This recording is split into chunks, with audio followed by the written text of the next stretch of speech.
유진 피터슨의 성경책으로 읽는 마태복음.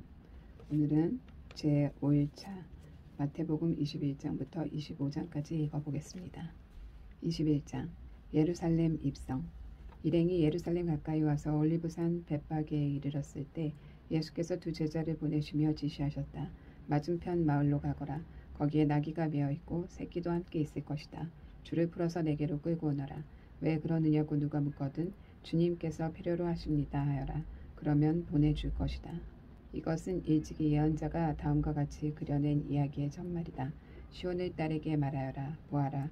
너희 왕이 오시는데 의연하게 준비된 모습으로 나귀를 타셨으니 어린 나귀 곧 짐 나르는 짐승의 새끼다. 제자들이 가서 예수께서 시키신 대로 했다. 그들이 나귀와 나귀 새끼를 끌어와서 그 위에 자기 옷을 펼치자 예수께서 올라타셨다. 무리 가운데 있던 대부분의 사람들이 길 위에 자기 옷을 펼쳐놓고 그분을 왕으로 맞이했다. 다른 사람들은 나뭇가지를 꺾어다가 길에다 깔며 그분을 환영했다. 무리가 앞서가고 뒤따르면서 일제히 소리쳤다. 다윗의 자손이여 호산나.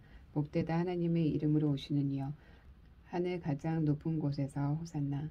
예수께서 예루살렘에 들어가시자 도시 전체가 동요했다. 사람들이 들떠서 물었다. 무슨 일이오? 이 사람이 누굽니까? 행렬의 무리가 대답했다. 갈릴리 나사렛에서 나신 예언자 예수이십니다. 성전을 깨끗하게 하시다. 예수께서 곧바로 성전으로 가셔서 상점을 차려놓고 사고 파는 사람들을 모두 쫓아내셨다. 고리대금 업자들의 가판대와 비둘기 상인들의 진열대도 뒤엎으셨다. 예수께서 말씀을 인용하셨다. 내 집은 기도하는 집이라고 일컬어졌다. 그런데 너희는 그곳을 도둑의 소굴로 만들어버렸다. 그제야 눈먼 사람과 다리를 저는 사람들이 들어설 자리가 생겼다. 그들이 예수께 오니 예수께서 그들을 고쳐주셨다. 종교 지도자들은 예수께서 하시는 엄청난 일들을 보고 또 성전에서 내달리며 다윗의 자손이여 호산나 하고 외치는 아이들의 소리를 듣고는 발끈하여 예수께 따졌다. 이 아이들이 뭐라고 말하는지 듣고 있소? 예수께서 말씀하셨다. 물론 듣고 있다. 너희는 내가 아이들과 아기들의 입에서 나오는 말로 찬양의 집을 꾸미겠다고 하신 말씀을 읽어보지 못하였느냐. 예수께서 진저리를 내시며 돌아서서 그 도성을 떠나셨다. 베다니로 가셔서 그곳에서 밤을 지내셨다. 말라버린 무화과 나무. 이튿날 아침 일찍 다시 그 도성으로 가시는데 예수께서 배가 고프셨다. 예수께서 길에 있는 무화과 나무 한 그루를 보시고 무화과로 아침 끼니를 때울까 하여 가까이 다가가셨다. 나무 옆에 가서 보니 무화과 잎사귀밖에 없었다. 예수께서 이제부터 이 나무에 영원히 무화과가 열리지 않을 것이다 하고 말씀하셨다. 그 즉시 무화과 나무가 마른 막대기처럼 말라버렸다. 이것을 본 제자들이 눈을 비비며 말했다. 우리가 본 것이 정말인가? 방금 전까지도 잎이 무성한 나무였는데 금세 마른 막대기가 되다니. 예수께서 차분히 말씀하셨다. 그렇다. 너희가 이 천국의 삶을 품고 하나님을 의심하지 않으면 너희도 내가 무화과 나무에 한 것처럼 작은 일들을 행하고 또한 큰 장애물까지 극복하게 될 것이다. 예컨대 너희가 이 산더러 가서 호수에 뛰어들어라 하고 말하면 산이 뛰어들 것이다.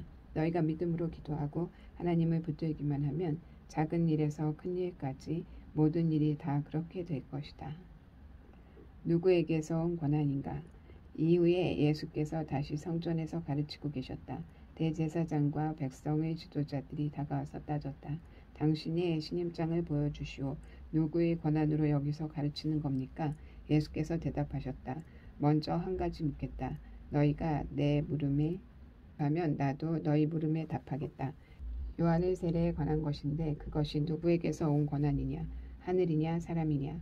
그들은 자기들이 궁지에 몰린 것을 알아차리고는 뒤로 물러나와 모여서 수군거렸다.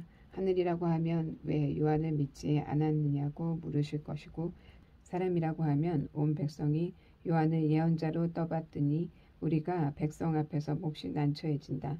그들은 이번은 예수께 양보하기로 했다. 우리는 모르고 그들이 대답했다. 예수께서 말씀하셨다. 그렇다면 나도 너희의 물음에 대답하지 않겠다. 두 아들 이야기. 이 이야기를 듣고 너희 생각을 말해보라. 어떤 사람에게 두 아들이 있었다. 그가 큰 아들한테 가서 말했다. 얘야 오늘 포도원에 가서 일하여라. 아들은 싫습니다 하고 대답했다. 그러나 나중에 생각을 고쳐먹고 포도원으로 갔다. 아버지가 작은 아들에게 똑같이 명했다. 그 아들이 대답은 그럼요 가고 말고요 해놓고 실제로는 가지 않았다. 두 아들 가운데 아버지가 하라는 대로 한 사람은 누구냐? 그들이 말했다. 큰아들입니다. 예수께서 말씀하셨다. 맞다. 내가 너희에게 말한다. 사기꾼과 매춘부들이 너희보다 먼저 하나님 나라에 들어갈 것이다. 요한이 와서 너희에게 바른 길을 보여주었다. 너희는 그에게 코웃음을 쳤으나 사기꾼과 매춘부들은 그를 믿었다. 그들이 달라진 삶을 보았으면서도 너희는 도무지 그를 믿고 달라질 생각이 없었다. 욕심이 가득한 소작농들 이야기. 여기 다른 이야기가 있다. 잘 들어라. 어떤 부자 농부가 포도원을 세웠다. 그는 포도원에 울타리를 치고 포도즙 짜는 틀을 파고 망대를 세운 다음에 소작농들에게 맡기고 먼저 길을 떠났다. 포도를 수확할 때가 되자 그는 수익을 거두려고 자기 종들을 보냈다. 소작농들은 종 하나를 잡아서 마구 때렸다. 다른 종은 죽었고 또 다른 종은 돌로 쳤으나 그는 겨우 도망쳤다. 주인은 다시 종들을 더 많이 보냈다. 그들도 똑같은 대우를 받았다. 주인은 속수무책이었다. 그는 자기 아들을 보내기로 했다. 저들이 내 아들만큼은 존중하겠지 하고 생각했던 것이다. 그러나 아들이 오는 것을 본 소작농들은 욕심이 가득하여 두 손을 비볐다. 이자는 상속자다. 그를 죽이고 우리가 재산을 다 차지하자. 그들은 그 아들을 잡아서 밖으로 내쫓고는 죽여버렸다. 자, 포도원 주인의 먼 길에서 돌아오면 이 소작농들에게 어떻게 할 것 같으냐? 그 못된 일당을 죽일 것입니다. 죽어 마땅한 자들입니다. 그들이 대답했다. 그리고 포도원은 제때의 수익을 바칠 만한 소작농들한테 맡길 것입니다. 예수께서 말씀하셨다. 맞다. 너희가 성경을 직접 읽어보면 알 것이다. 석공들이 내버린 돌이 이제 모퉁이 돌이 되었다. 이것은 하나님이 하신 일, 눈을 씻고 보아도 신기할 따름이다. 너희한테도 똑같다. 하나님 나라를 너희에게서 빼앗아 그 나라의 삶을 살아갈 사람들한테 넘겨줄 것이다. 누구든지 이 돌에 걸려 넘어지는 사람은 부서질 것이요 이 돌이 그 사람 위에 떨어지면 그는 완전히 가루가 될 것이다. 종교 지도자들은 이 이야기를 듣고서 그것이 자기들을 두고 한 말임을 알았다. 그들은 예수를 체포해 감옥에 가두고 싶었으나 여론이 두려워 참았다. 대부분의 사람들이 예수를 하나님의 예언자로 알았던 것이다. 결혼잔치 이야기 22장. 예수께서 이야기를 더 들려주시면서 대답하셨다. 하나님 나라는 자기 아들을 위해 결혼잔치를 베푼 어떤 왕과 같다. 왕은 종들을 보내 초대받은 손님들을 모두 부르게 했다. 그런데 손님들이 오려고 하지 않았다. 왕은 다시 종들을 보내며 손님들에게 이렇게 말하라고 지시했다. 식탁에 진수성찬을 차려놓았으니 오셔서 드시기만 하면 됩니다. 잔치에 오십시오. 그러나 사람들은 무시하고 가버렸다. 한 사람은 밭에 김 매러 갔고 또 한 사람은 가게에 일하러 갔다. 딱히 할 일이 없었던 나머지는 그 심부름꾼들을 두들겨 패서 죽였다. 왕은 경노하여 군인들을 보내서 그 살인자들을 죽이고 도시를 쓸어버렸다. 그리고 나서 왕이 종들에게 말했다. 결혼잔치는 다 준비되었는데 손님이 없구나. 내가 초대했던 사람들은 자격이 없다. 시내에서 가장 번잡한 거리로 나가 아무나 만나는 대로 잔치에 초대하여라. 종들은 거리로 나가 착한 사람 못된 사람 할 것 없이 아무나 보이는 대로 사람들을 모아왔다. 드디어 자리가 다 차서 잔치가 시작되었다. 왕이 들어와서 장례를 둘러보니 예복을 입지 않은 사람들이 눈에 띄었다. 왕이 그에게 말했다. 친구여 감히 어떻게 그런 모습으로 여기에 들어왔느냐. 그 사람은 아무 말도 못했다. 그러자 왕이 종들에게 명했다. 이 사람을 여기서 당장 끌어내라. 묶어서 지옥으로 보내라. 절대로 다시 오지 못하게 하여라. 초대받은 사람은 많지만 오는 사람은 얼마 되지 않는다는 내 말이 바로 이런 뜻이다. 황제의 것, 하나님의 것. 그때 바리새인들이 예수로 하여금 뭔가 불리한 발언을 하게 하여 그를 올무에 걸리게 할 방도를 의논했다.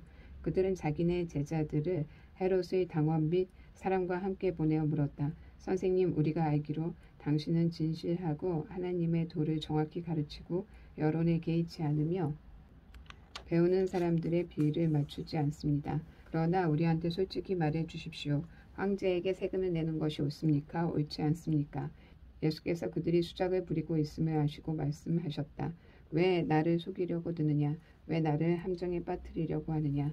너희에게 동전이 있느냐? 내게 보여라. 그들이 그분께 은화 하나를 건넸다. 여기 새겨진 얼굴이 누구의 얼굴이냐? 그리고 이 위에 있는 것이 누구 이름이냐? 그들이 말했다. 황제입니다. 그렇다면 황제의 것은 황제에게 주고 하나님의 것은 하나님께 드려라. 바리새인들은 말문이 막혔다. 그들은 고개를 절레절레 흔들며 가버렸다. 부활에 관한 가르침. 같은 날 부활의 가능성을 일절 부인하는 사두개파 사람들이 예수께 다가와서 물었다. 선생님, 모세는 말하기를 남자가 자식 없이 죽으면 그 동생이 형수와 결혼해서 자식을 낳아줄 의무가 있다고 했습니다. 여기 7 형제의 사례가 있습니다. 마지가 결혼했는데 자식 없이 죽어서 그 아내가 동생에게 넘어갔습니다. 둘째도 자식이 없어 죽었고 셋째부터 7째까지 다 그러했습니다. 마지막에는 여자도 죽었습니다. 우리의 질문은 이것입니다. 이 여자는 7 형제 모두의 아내였는데 부활 때에는 누구의 아내가 됩니까? 예수께서 대답하셨다. 너희는 2가지를 크게 잘못 생각하고 있다. 너희는 성경을 모르고 하나님께서 일하시는 방식을 모른다. 부활 때에는 결혼할 일이 없다. 그때 사람들은 천사들처럼 되어서 하나님과 최고의 기쁨과 친밀함을 나눌 것이다. 그리고 죽은 사람의 부활 여부를 둘러싼 너희 추측에 관한 것인데 너희는 성경도 읽지 않았느냐? 하나님께서는 분명히 현재 시대로 나는 아브라함의 하나님, 이삭의 하나님, 야곱의 하나님이라고 말씀하셨다. 이었다. 라고 말씀하지 않으셨다. 살아계신 하나님은 자신을 죽은 자의 하나님이 아니라 산자의 하나님으로 정의하신다. 이 대화를 듣던 무리가 깊은 감동을 받았다. 가장 중요한 계명. 예수께서 사두개인들을 압도하셨다는 말을 들은 바리새인들이 힘을 모아 공격에 나섰다. 그 중에 한 종교학자가 대표로 나와서 그분을 무한하게 할 만하다고 여긴 질문을 던졌다. 선생님, 하나님의 율법에서 어느 계명이 가장 중요합니까? 예수께서 말씀하셨다. 내 열정과 관구와 지성을 다해 주 너희 하나님을 사랑하라. 이것이 가장 중요하고 뜬가는 계명이다. 그리고 그 옆에 나란히 두어야 할 2번째 계명이 있다. 내 자신을 사랑하는 것 같이 다른 사람을 사랑하라. 이 2 계명은 쐐기목과 같다. 하나님의 율법과 예언서의 모든 것이 이 2 계명에 달려있다. 그리스도가 다윗의 자손인가? 바리새인들이 다시 모이자 이번에는 예수께서 시험하는 질문으로 그들의 혀를 찌르셨다. 너희는 그리스도를 어떻게 생각하느냐? 그가 누구의 자손이냐? 그들이 다윗의 자손입니다. 하고 말했다. 예수께서 되받으셨다. 그리스도가 다윗의 자손이라면 다윗이 영감을 받아서 그리스도를 자기의 주님이라고 부른 사실을 너희는 어떻게 설명하겠느냐? 하나님께서 내 주님께 말씀하셨다. 내가 내 원수들을 내 발판이 되게 하기까지 너는 여기 내 오른편에 앉아 있어라. 다윗이 그를 주님이라고 부르는데 그가 어떻게 동시에 다윗의 자손이 될 수 있느냐. 문자주의자인 그들은 거기서 막혔다. 그들은 남들이 보는 변론에서 또다시 체면을 읽기 싫어 아예 질문하는 것을 그만두었다. 23장 종교의 패션쇼. 이제 예수께서 제자들과 그 곁에 함께 모인 무리를 보시며 말씀하셨다. 종교학자와 바리새인들은 하나님의 율법에 관하여라면 유능한 교사들이다. 모세에 관한 그들의 가르침을 따른다면 너희는 잘못될 일이 없을 것이다. 그러나 그들을 따르는 것은 조심하여라. 그들이 말은 잘하지만 그 말대로 살지는 않는다. 그들은 그것을 마음에 새겨 행동으로 옮기지 않는다. 모두 겉만 번지르르한 가식이다. 그들은 하나님의 율법을 하나님의 잔치상에서 먹고 마시는 양식과 음료로 제시하지 않고 규칙 다발로 묶어서는 마치 말이나 소에게 하듯 너희에게 잔뜩 짐을 지운다. 그들은 너희가 그 짐을 지고 비틀거리는 모습을 보면서 즐거워하는 것 같고 손가락 하나라도 까딱하여 도와줄 생각은 하지 않는다. 그들의 삶은 끝없는 패션쇼다. 오늘은 수놓은 기도, 쇼를 두르고 내일은 현란한 기도를 올린다. 그들은 교회 식사 때 상석에 앉고 가장 중요한 자리를 차지하며 사람들이 치켜 세우는 말에 우쭐하면서 명예하기를 받고 박사님과 목사님으로 불리기를 좋아한다. 너희는 사람들에게 그런 대접을 받지 않도록 하여라. 사람들이 너희를 우러러보지 말게 하여라. 너희 모두에게 스승은 한 분이시며 너희는 다 동급생이다. 사람들을 너희 삶의 전문가로 여긴 나머지 그들이 시키는 대로 하지 마라. 그 권위는 하나님의 몫으로 남아있고 그분이 명하시는 대로 하여라. 어느 누구도 아버지로 불려서는 안 된다. 너희 아버지는 오직 한 분이시며 그분은 하늘에 계신다. 또 사람들의 술책에 넘어가 그들의 지도자가 되지 마라. 너희에게나 그들에게나 인생의 스승은 오직 한 분 그리스도뿐이시다. 돋보이고 싶으냐? 그러면 내려가서 종이 되어라. 목에 너무 힘을 주면 결국 숨이 턱 차서 쓰러지고 만다. 그러나 너희가 너희 있는 모습 그대로 기꺼이 인정하면 너희 삶은 더 가치 있게 될 것이다. 사기꾼들아, 나는 이제 너희라면 지긋지긋하다. 너희 종교학자들아, 바리새인들아, 사기꾼들아, 너희는 도무지 구제불능이구나. 너희 삶은 하나님 나라의 길을 막는 장애물이다. 너희도 들어가지 않으면서 다른 누구도 들어가지 못하게 하는구나. 너희 종교학자들아, 바리새인들아, 사기꾼들아, 너희는 도무지 구제불능이구나. 너희는 회심자 하나를 얻으려고 세상을 한 바퀴나 돌다가 일단 얻으면 그를 너희 복제품으로 만들어서 갑절로 저주받게 하는구나. 너희는 도무지 구제불능이구나. 얼마나 교만하고 미련하냐. 너희는 새끼손가락 걸고 약속하면 아무것도 아니지만 성경책에 손을 얹고 맹세하면 중요하다고 말한다. 이 무슨 무식한 소리냐. 성경책 가죽이 내 손의 살가죽보다 더 중요하단 말이냐. 또 악수하면서 약속하면 아무것도 아니지만 하나님을 증인 삼아 손을 들면 중요하다는 말 같지도 않은 말은 어떠냐. 그런 하찮은 것이나 따지고 있으니 얼마나 우스우냐. 악수를 하든 손을 들든 무엇이 다르단 말이냐. 약속은 약속이다. 예배당 안에서 하든 밖에서 하든 무엇이 다르단 말이냐. 약속은 약속이다. 하나님은 언제나 그 자리에 계셔서 너희를 지켜주시며 너희에게 책임을 물으신다. 너희 종교학자들아, 바리새인들아, 사기꾼들아, 너희는 도무지 구제불능이구나. 너희는 꼼꼼히 장부를 적어가며 동전 하나까지 11조를 내지만 하나님 율법의 알맹이인 공평과 긍휼과 헌신과 같은 절대적인 기초는 이래도 그만 저래도 그만 안중에도 없다. 정성스런 장부 정리도 좋다만 기초는 반드시 필요하다. 처음부터 끝까지 다 틀려먹은 인생 이야기를 쓰면서 시시콜콜 받침법과 구두점을 따지고 있으니 너희 꼴이 얼마나 우스운지 알기나 하느냐. 너희 종교학자들아, 바리새인들아, 사기꾼들아, 너희는 도무지 구제불능이구나. 너희는 햇빛에 반짝이도록 컵과 그릇의 겉에 광을 내지만 그 속에는 너희의 탐욕과 탐심이 그득거린다. 미련한 바리새인들아, 속을 깨끗이 닦아라. 그래야 반짝이는 겉도 의미 있을 것이다.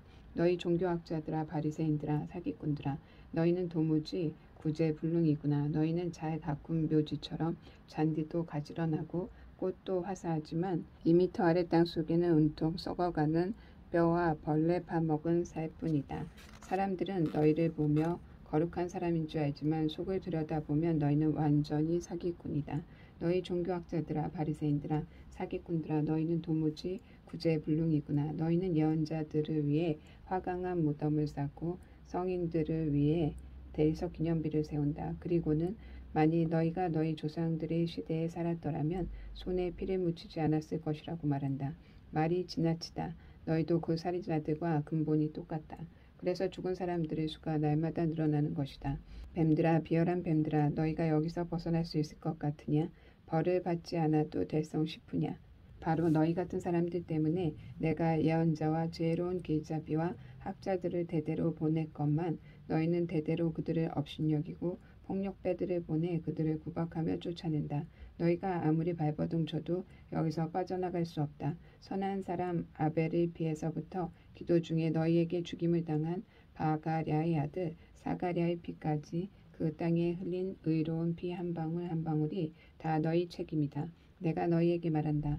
이 모두가 너희에게 너희 세대에게 돌아갈 것이다. 예루살렘아, 예루살렘아, 예언자들을 죽인 너희여, 하나님의 소식을 가져온 이들을 죽인 너희여, 암탉이 제 새끼를 날개 아래에 모으듯이 내가 너희 자녀를 애써 품으려 했건만 너희가 거절한 적이 얼마나 많으냐. 이제 너희는 황폐할 대로 황폐해져서 한갓 유령 도시가 되고 말았다. 무슨 말을 더 하겠느냐. 내가 곧 여기를 떠나겠다는 이 말뿐이다. 다음번에 나를 볼 때에 너희는 오 하나님의 복되신 분, 그가 하나님의 통치를 가지고 오셨다 하고 말하게 될 것이다. 사이비 종말론자들 24장. 예수께서 성전을 떠나셨다. 예수께서 가시는데 제자들이 성전 건물이 얼마나 장관인지 가리켜 보였다. 그러자 예수께서 말씀하셨다. 너희가 고작 이 모든 규모에 감동하느냐? 사실을 말하면 저 성전의 돌 하나하나가 결국 잔해더미가 되고 말 것이다. 나중에 예수께서 올리브산에 앉으셨을 때에 제자들이 다가와 물었다. 우리에게 말씀해 주십시오. 그런 일이 언제 일어나겠습니까? 주님이 오실 때에 어떤 징조가 있겠습니까? 예수께서 말씀하셨다. 사이비 종말론자들을 조심하여라. 많은 지도자들이 정체를 숨기고 나타나서 내가 그리스도다, 메시아다 하고 주장할 것이다.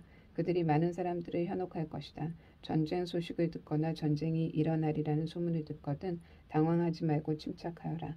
그것은 역사에 늘 반복되는 일일 뿐 아직 종말의 징조는 아니다. 나라와 나라가 싸우고 통치자와 통치자가 싸우는 일이 계속될 것이다. 곳곳마다 지진과 기근이 있을 것이다. 그러나 이것은 앞으로 닥칠 일에 비하면 아무것도 아니다. 사람들이 너희를 이리때에게 던져 죽일 것이며 내 이름을 전한다는 이유로 모두가 너희를 미워할 것이다. 거기다 세상이 살벌해져서 모두가 서로 물고 뜯으며 미워할 것이다. 그 혼란을 틈타 거짓 설교자들이 나와서 많은 사람들을 속일 것이다. 걷잡을 수 없이 퍼져나가는 악이 또 다른 많은 사람들을 파멸에 빠뜨려서 사랑은 간 곳이 없고 잿더미만 남을 것이다. 그대로 견뎌라. 그것이 하나님께서 바라시는 일이다. 끝까지 견뎌라. 그러면 너희는 절대 후회하지 않을 것이다. 결국 구원을 받을 것이다. 그 모든 시간 동안 복된 소식 곧 천국의 메시지가 온 세상에 전파되고 나라마다 증인이 파견될 것이다. 그리고 나서야 끝이 올 것이다. 큰 환란의 날. 그러나 거룩한 것을 더럽히는 괴물이 성전 성소에 세워진 것을 보거든 얼른 달아나거라. 예언자 다니엘이 이것을 말했다. 너희가 다니엘서를 읽으면 내가 무슨 말을 하는지 알 것이다. 그때 너희가 유대에 살고 있거든 산으로 달아나거라. 마당에서 일하고 있거든 무엇을 가지러 집으로 들어가지 마라. 밭에 나가 있거든 겉옷을 가지러 돌아가지 마라. 특히 임신부와 젖 먹이는 어머니들이 힘들 것이다. 이 일이 겨울이나 안식일에 일어나지 않기를 바라고 기도하여라. 이렇게 큰 환란은 이 세상 전에도 없었고 앞으로도 없을 것이다. 이 환란의 날들을 갈 때까지 가게 둔다면 아무도 견딜 수 없을 것이다. 그러나 하나님께서 택하신 백성을 위해 환란을 덜어주실 것이다. 그날과 그때는 아무도 모른다. 누가 너희를 막아서서 메시아가 여기 있다 소리치거나 그분이 저기 있다고 가리켜도 속지 마라. 가짜 메시지와 거짓 설교자들이 곳곳에 출현할 것이다. 그들은 대단한 이력과 현란한 업적으로 알만한 사람들의 눈까지 속일 것이다. 그러나 내가 너희에게 충분히 경고했다. 그러니 사람들이 말하기를 시골로 달려가자 그분이 오신다 하거나 서둘러 시내로 가자 그분이 오신다고 해도 거들떠보지 마라.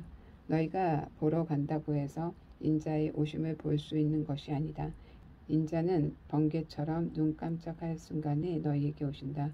사람들이 때를 지어 모여드는 것을 볼 때마다 너희는 썩어가는 시체 위에 나라와 빙빙 맴도는 독수리를 생각하여라. 그 독수리를 끌어모으는 것이 살아계신 인자가 아님을 얼마든지 확인해도 좋다. 그 괴로운 시간들이 지나면 해는 어두워지고 달은 흐려지고 별들은 하늘에서 떨어지고 우주의 세력들은 떨 것이다. 그때에야 인자가 올 것이다. 인자가 오는 것이 온 하늘에 가득하여 보이지 못할 사람이 아무도 없을 것이다. 준비되지 못한 온 세상 사람들, 영광과 권능 바깥에 있는 사람들은 하늘에서 빛을 발하는 인자를 보며 크게 통곡할 것이다. 바로 그 순간에 인자는 울려 퍼지는 나팔 소리와 함께 천사들을 보내어 하나님이 택하신 사람들을 이 끝에서 저 끝까지 사방에서 불러들일 것이다. 무화과 나무에서 교훈을 얻으라. 싹이 나서 초록빛이 살짝만 비쳐도 너희는 여름이 가까이 다가온 줄 안다. 너희도 마찬가지다. 이 모든 일을 보거든 인자가 문 앞에 온 줄 알아라. 이것은 가볍게 여길 일이 아니다. 내가 지금 하는 말은 어느 훗날의 시대에만 주는 말이 아니라 너희 모두에게도 주는 말이다. 이런 일들이 다 일어나지 않고서는 이 시대가 끝나지 않는다. 하늘과 땅은 닳아 없어져도 내 말은 닳아 없어지지 않을 것이다. 그렇지만 정확한 날짜와 시간은 언제인가 그것은 아무도 모른다. 하늘의 천사도 모르고 아들인 나도 모른다. 오직 아버지만 아신다. 인자가 오는 것도 노아의 때와 같을 것이다. 대홍수 전에 노아가 방주에 오르던 그날까지도 사람들은 모두 평소처럼 지내며 시시덕거리고 즐겼다. 홍수가 나서 모든 것을 쓸어버릴 때까지 그들은 아무것도 몰랐다. 인자가 오는 것도 그와 같을 것이다. 두 남자가 밭에서 일하는데 한 사람은 데려가고 다른 한 사람은 남겨질 것이다. 두 여자가 맷돌을 갈고 있는데 한 사람은 데려가고 다른 한 사람은 남겨질 것이다. 그러니 정신 차리고 깨어 있어라. 너희 주님께서 어느 날에 오실지 모른다. 그러나 너희는 반드시 알아두어라. 만일 집주인이 밤 몇 시에 도둑이 들지 미리 알았다면 개들을 데리고 있다가 진입을 막았을 것이다. 너희도 그렇게 대비하고 있어라. 인자가 언제 나타날지 너희는 모른다.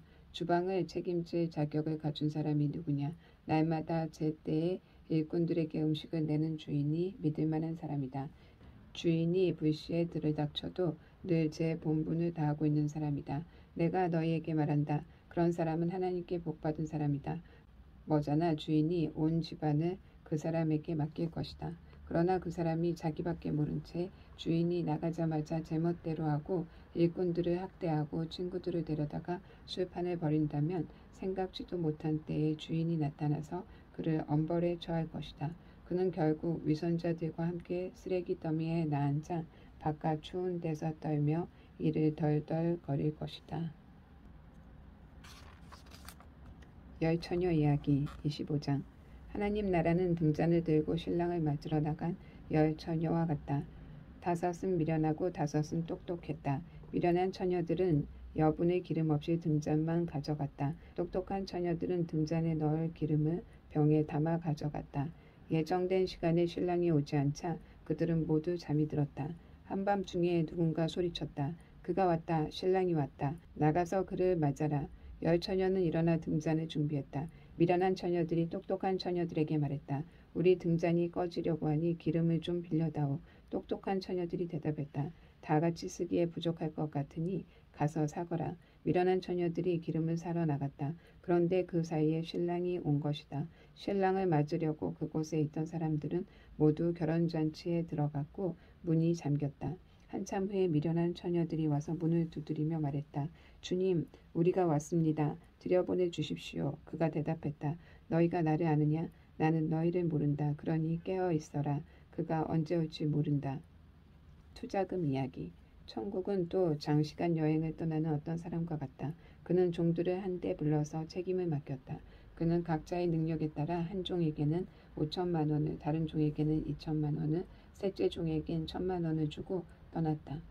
첫 번째 종은 즉시 가서 일하여 주인의 투자금을 2배로 늘렸다. 두 번째 종도 똑같이 했다. 그러나 1,000만 원을 받은 종은 구덩이를 파고 그 속에 주인의 돈을 잘 묻어두었다. 오래 자리를 비운 끝에 세 종의 주인이 돌아와서 그들과 계산을 했다. 5천만 원을 받은 종은 투자금을 어떻게 2배를 늘렸는지 주인에게 설명했다. 주인이 그를 칭찬했다. 수고했다. 일을 잘했구나. 지금부터 내 동업자가 되어라. 2천만 원을 받은 종도 주인의 투자금을 어떻게 2배로 늘렸는지 설명했다. 주인이 그를 칭찬했다. 수고했다. 일을 잘했구나. 지금부터 내 동업자가 되어라. 1,000만 원을 받은 종이 말했다. 주인님, 제가 알기로 당신은 기준이 높고 경거망동을 싫어하며 최선을 요구하고 실수를 용납하지 않습니다. 저는 당신을 실망시킬까봐 두려워서 숨겨두기 적당한 곳을 찾아 돈을 잘 보관했습니다. 여기 1원 한 푼 축내지 않고 고스란히 가져왔습니다. 주인은 격노했다. 그것은 비참하게 사는 길이다. 그렇게 조심조심 살다니 한심하다. 내가 최선을 요구하는 줄 안다면서 어떻게 너는 최소한에도 미치지 못하는 행동을 했느냐. 적어도 그 돈을 은행에라도 맡겼더라면 내가 약간의 이자라도 받았을 게 아니냐. 1,000만 원을 빼앗아서 모험을 가장 많이 한 사람에게 주어라. 그리고 위험한 상황을 피해 안전에만 구급한 이 사람을 쫓아내어라. 칠흑 같은 어둠 속에 던져라. 양과 염소. 인자가 마침내 아름다운 광채를 바라며 모든 천사들과 함께 올 때에 그는 자기 영광의 보좌에 앉을 것이다. 모든 나라가 그 앞에 늘어설 그때에 그는 마치 목자가 양과 염소를 구분하여 양은 자기 오른편에 염소는 자기 왼편에 두는 것처럼 사람들을 구분할 것이다. 그때 왕이 자기 오른편에 있는 사람에게 말할 것이다. 내 아버지께 복받은 사람들아 들어오너라. 이 나라에서 너희가 받을 것을 받아라. 창세 이후로 너희를 위해 준비된 것이다. 그 이유는 이렇다. 내가 배고플 때 너희가 내게 먹을 것을 주었고 내가 목마를 때 너희가 내게 마실 것을 주었고 내가 집에 없을 때 너희가 내게 방을 주었고 내가 떨고 있을 때 너희가 내게 옷을 주었고 내가 병들었을 때 너희가 내게 문안을 왔고 내가 감옥에 갇혔을 때 너희가 내게 면회를 왔다. 그러면 그 양들이 말할 것이다. 주님, 무슨 말씀이십니까? 언제 우리가 주님이 배고프신 것을 보고 먹을 것을 드렸고 목마르신 것을 보고 마실 것을 드렸습니까? 언제 우리가 주님이 아프시거나 감옥에 갇히신 것을 보고 가벼웠습니까? 그러면 왕이 말할 것이다. 내가 중대한 진리를 말한다. 너희가 무시당하거나 남이 알아주지 않는 사람한테 그런 일을 하나라도 하면 너희는 바로 나한테 한 것이다. 이어서 왕이 자기 왼편에 있는 염소들을 보고 말할 것이다. 이 무익한 염소들아 나가거라. 너희는 지옥불 말고는 아무짝에도 쓸모가 없다. 그 이유를 묻는다면 이렇다. 내가 배고플 때 너희가 내게 먹을 것을 주지 않았고 내가 목마를 때 너희가 내게 마실 것을 주지 않았고 내가 집이 없을 때 너희가 내게 잠자리를 내주지 않았고 내가 떨고 있을 때 너희가 내게 옷을 주지 않았고 내가 병들고 감옥에 갇혔을 때 너희가 내게 와보지 않았다. 그러면 그 염소들이 말할 것이다. 주님 무슨 말씀이십니까? 언제 우리가 주님이 배고프시거나 목마르시거나 집이 없으시거나 떨고 계시거나 병드셨거나 감옥에 계신 것을 보고도 도와드리지 않았습니까? 왕이 그들에게 대답할 것이다. 내가 중대한 진리를 말한다. 너희가 무시당하거나 남이 알아주지 않는 사람한테 그게 바로 나였다. 그런 일 하나라도 하지 않으면 너희는 바로 나한테 하지 않은 것이다. 염소들은 영원한 멸망으로 양들은 영원한 상금으로 나아가게 될 것이다. 오늘은 여기까지이고 6일차에 뵙겠습니다.